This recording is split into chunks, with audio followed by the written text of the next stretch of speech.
NEET का allotment letter आ चुका है राजस्थान का। अब बच्चों के मन में कई तरह के डाउट्स हैं कि अपन ट्यूशन फीस जो दे रखी है अलॉटमेंट लेटर के ऊपर वो किस तरह से जमा करवानी है, कितने जमा करवानी है, तो उसके बारे में मैं आपको शॉर्ट में समझा देता हूँ कि अलॉटमेंट लेटर के ऊपर जैसे गवर्नमेंट कॉलेज का उदाहरण देता हूँ आपको। जैसे किसी बच्चे को गवर्नमेंट कॉलेज अलॉट हुआ है और उसके अलॉटमेंट लेटर के ऊपर ट्यूशन फीस 70,400 रुपये लिखा हुआ है। तो स्टूडेंट को क्या करना है कि उसका जो सिक्योरिटी डिपॉजिट 50,000 रुपये जमा कर हो गया था पहले, वो तो माइनस कर देगा और 20,400 रुपये जो अलॉटमेंट लेटर के ऊपर अकाउंट नंबर दे रखे हैं एयू बैंक के, उस अकाउंट में जमा कराने हैं। स्टूडेंट एक चीज़ का विशेष ध्यान रखे कि अपने अलॉटमेंट लेटर के ऊपर जो अकाउंट नंबर दे रखा है उसी अकाउंट में जमा करवाएं वो ट्यूशन फीस।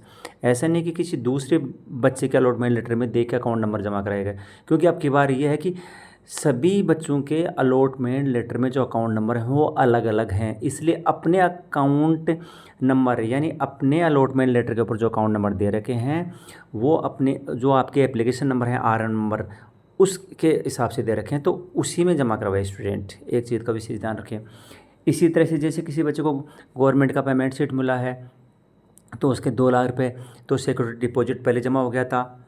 अब उसके अलॉटमेंट लेटर के ऊपर जिस तरह से उदाहरण के तौर पर मैं बता रहा हूँ, जैसे किसी अलॉटमेंट लेटर पर लिखा है कि 9,51,191 रुपये जमा होंगे, तो 9,91,191 रुपये लिखा हुआ है, तो उसके अंदर से 2 लाख रुपये तो माइनस कर देगा, बाकी 7,51,191 रुपये जो हैं वो जमा करा देगा। इसी तरह से यदि कोई बच्चा प्राइवेट कॉलेज ले आया तो उसके अलॉटमेंट लेटर के ऊपर लिखा हुआ है कि आपको 19,50,000 रुपये ट्यूशन फीस पेड करनी है, तो उसके 5 लाख रुपये जो सिक्योरिटी डिपॉजिट जमा हुए थे वो तो माइनस हो जाएंगे और 14,50,000 रुपये जो उसके अलॉटमेंट लेटर के ऊपर अकाउंट नंबर लिखे हैं उसी अलॉटमेंट लेटर के अकाउंट में पेड करने हैं। इसी तरह से बीडीएस की बात करते हैं। बीडीएस के अंदर 10,000 रुपये सिक्योरिटी डिपॉजिट जमा हुए थे, तो स्टूडेंट के अकाउंट में यदि किसी कॉलेज की फ़ीस ट्यूशन फीस 2 लाख रुपये है और उसके अलॉटमेंट लेटर पे 2 लाख रुपये लिखा हुआ है, तो 10,000 रुपये माइनस कर देगा, 1,90,000 रुपये अपने अलॉटमेंट लेटर के ऊपर जो अकाउंट नंबर है उसमें नेफ्ट या आरटीजीएस करवा देगा। नेफ्ट और आरटीजीएस के अलावा किसी दूसरे तरीके से फीस जमा नहीं करवाएं। नेफ्ट, आरटीजीएस, आईएमपीएस यही 3 मोड हैं, उससे फीस जमा करें। या तो अपने पास में किसी के पास में यूनो होगा उससे भी कर सकता है, नेट बैंकिंग है उससे भी कर सकता है, या फिर बैंक के अंदर जाके भी फ़ीस डिपॉजिट करवा सकता है। यह तो फीस का है। और फीस कितनी तारीख से पहले पहले होनी चाहिए जमा? फर्स्ट राउंड की फ़ीस 26 अगस्त 2025 को दोपहर में 2 बजे से पहले पहले नेफ्ट आरटीजीएस उसके अकाउंट में हो जाना चाहिए, स्टूडेंट के अकाउंट में।